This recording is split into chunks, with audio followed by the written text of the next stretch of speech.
Hi there, welcome back to Apatros Review. This episode, Halloween, The Curse of Michael Myers.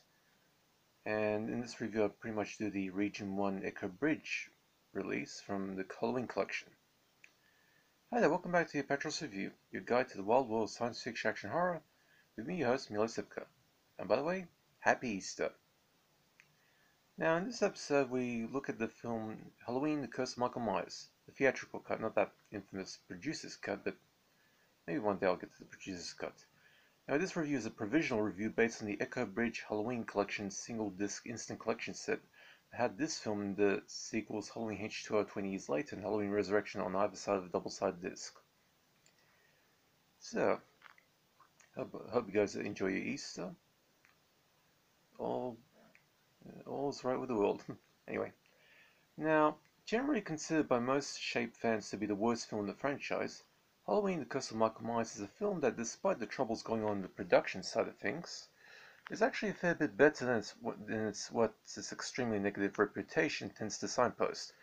Personally, I believe this is actually the third worst film in the franchise. It's the third lowest, not counting Rob Zombie's version of Halloween 2.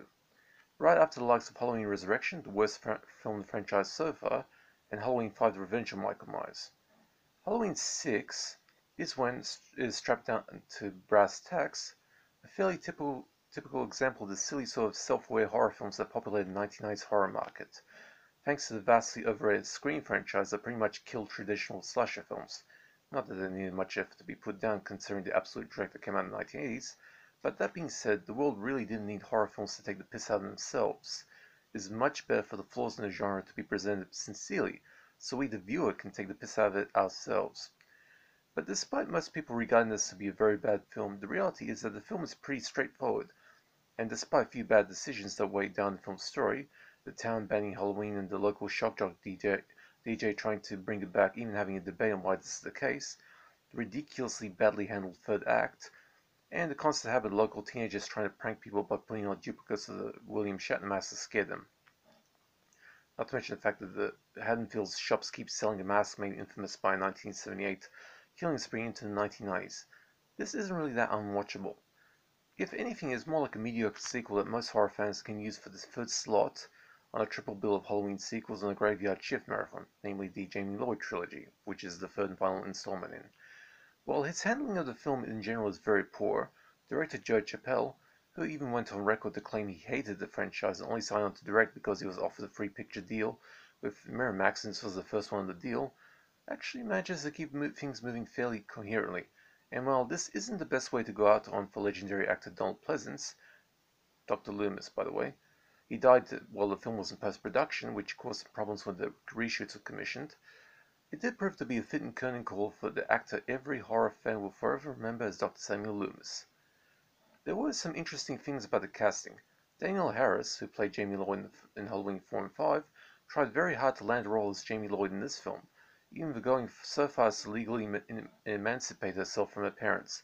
She was 17 at the time and still considered a child actress, paying thousands of dollars from her own pocket for the legal proceedings, only to be replaced by another actress.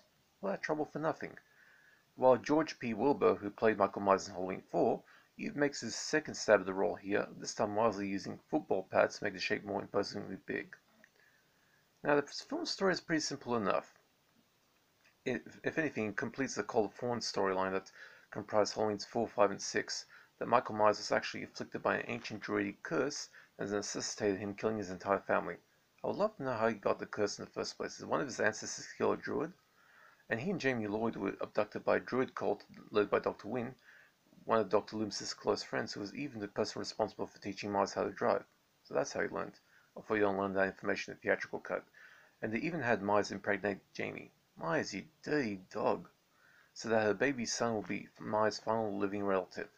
But Jamie escapes with the bub and manages to hide the child in the train station bathroom before her uncle takes her down for good. Bubba Lloyd is found by Tommy Doyle, who was one of the two kids that Laurie Strode had babysit on that infamous 1978 Halloween night, and has become quite obsessed with Michael Myers. But with the help of the now retired Dr. Loomis, Doyle teams up with the Strode family to finally stop Myers and the Thorn cult. In addition to this film's negative reputation, the film's original work print, the legendary producer's cut, has gained a healthy popularity when released onto bootleg VHS tapes and DVDs over the past couple of decades. There was even a fan-made DVD release of this version, which had a decent supplement on it. Most DVDs of theatrical versions typically have no extras, which was available on the fan website, which is now defunct and the disc now out of print. If you can find copies of that disc, pretty much get it. It was also multi-regional. The producer's cut is considered by many to be far superior to the theatrical version, although it contains less gore than the theatrical. That's the only trade-off. The only reason why the theatrical print's bad ending existed is because of the work print's test screening were out of an audience of mostly 14-year-old boys. One of those boys had a strong dislike of the original ending, and if you want to explain, the original ending was basically where Dr. Loomis gets the curse of Thorn basically put on him, and Myers escapes dressed up as Dr. Wynn, something like that.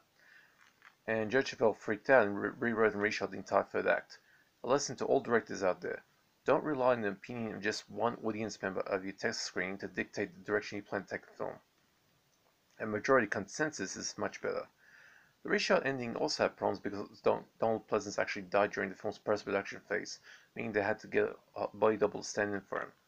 Now, not as bad as what people say, but still not a terribly great sequel in the Halloween franchise. Like I said, Halloween Resurrection is the worst, and Halloween 5 is the second worst.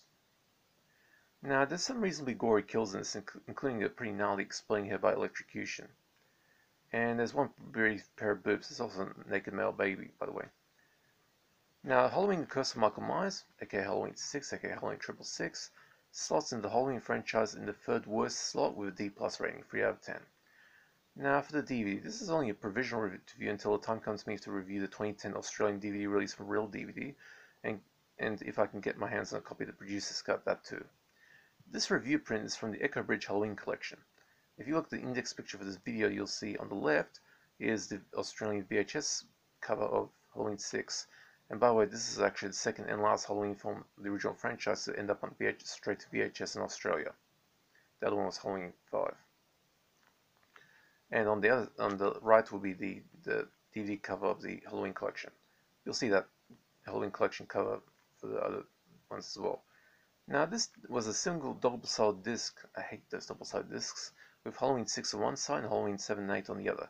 The disc is in region 1, so check your DVD player specs if you plan to buy this.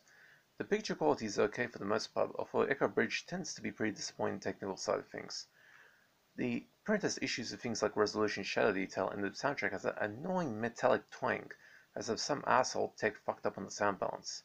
That will piss your ears off. The menu is pretty cut and dry, with the motion menu only chapter sub-menu with no supplement on it, so there's no extras. Although if you're wishing for a supplement for this film, best of luck finding that fan-made disc of the producer's cut, or the Blu-ray releases. In case you're wondering, this disc is of the standard theatrical version, but you probably already knew that anyway. Okay, so that's it for Halloween Curse of Michael Myers, aka Halloween 6, aka Halloween 666. Sorry about that. And that kind of strange film to do on Easter, but it's just up on the queue. I'm doing it on Easter Saturday, so yeah. That film pretty much gets a D+, a 3 out of 10. It's disappointing, but not bad or terrible. I mean, if anything, it's more coherent than Halloween 5 was, and I mean, Halloween 5 had that telepic look to it. It was pretty much a rush job. This one had production problems. I think Miramax had some problems with horror films in the 90s. Hellraiser Bloodline, which I actually thought was a pretty decent film, was also ended up getting a few problems with it too. Anyway. Okay, so that's it for that.